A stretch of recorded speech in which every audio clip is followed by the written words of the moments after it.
السلام علیکم ورحمۃ اللہ وبرکاتہ۔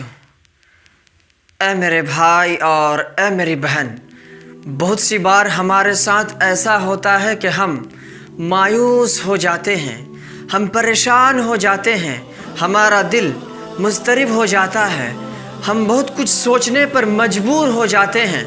ہمیں لگتا ہے کہ اس دنیا میں ہمارا کوئی ہے ہی نہیں، ہمیں نہ جینے کا من کرتا ہے اور نہ ہماری طبیعت چاہتی ہے کہ ہم کسی سے بات کریں۔ ہمیں لگتا ہے کہ ہمارے پاس کوئی نہ آئے، کوئی مجھ سے بات نہ کرے۔ پھر ہمیں اس وقت ایسا لگتا ہے کہ کاش میں مر جاتا۔ ہمارا جینا کوئی معنی نہیں رکھتا۔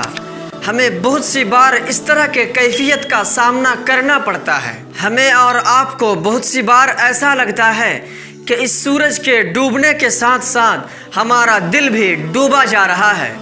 پھر ہمیں پتہ ہی نہیں چلتا کہ ہمارے دل کی گھبرانے کی وجہ کیا ہے۔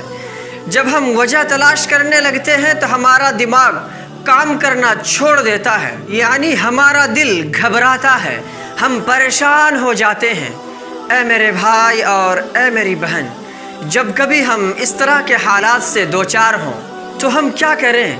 جب ہم اللہ کے قرآن سے پوچھتے ہیں کہ جب ہم اس طرح کے کیفیات سے دوچار ہوں تو ہم کیا کریں، تو قرآن جواب دیتا ہے الذین آمنوا وتطمئن قلوبهم بذکر اللہ الا بذکر اللہ تطمئن القلوب، کہ جو لوگ ایمان والے ہیں ان کا دل اللہ کے ذکر سے مطمئن ہو جاتے ہیں، اور اللہ کے ذکر سے تو دل مطمئن ہی ہوتا ہے۔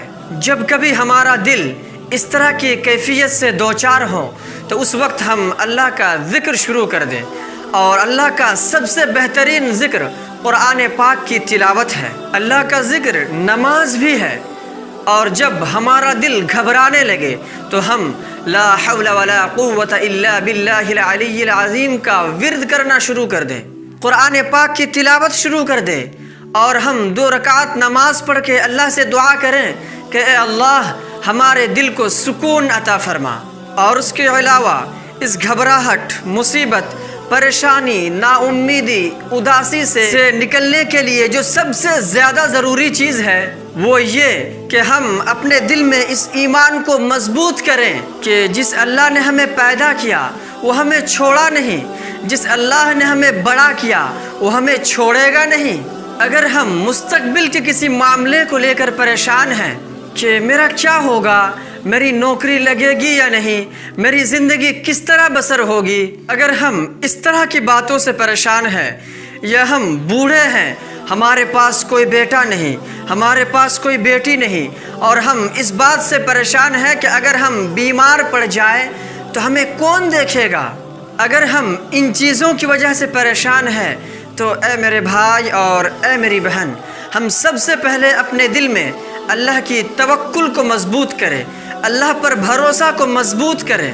ہم یہ سوچیں کہ وہ اللہ ہمیں تنہا نہیں چھوڑے گا، وہ اللہ ہمیں بے آسرا نہیں چھوڑے گا، وہ اللہ ہمارا سہارا ہے اور سہارا رہے گا۔ جب ہم اس بات کو اپنے دل میں خوب اچھی طرح بٹھا لیں گے تو پھر ہماری مصیبتیں، ہماری نا امیدیاں، ہماری مایوسی سب کچھ ختم ہو جائے گی۔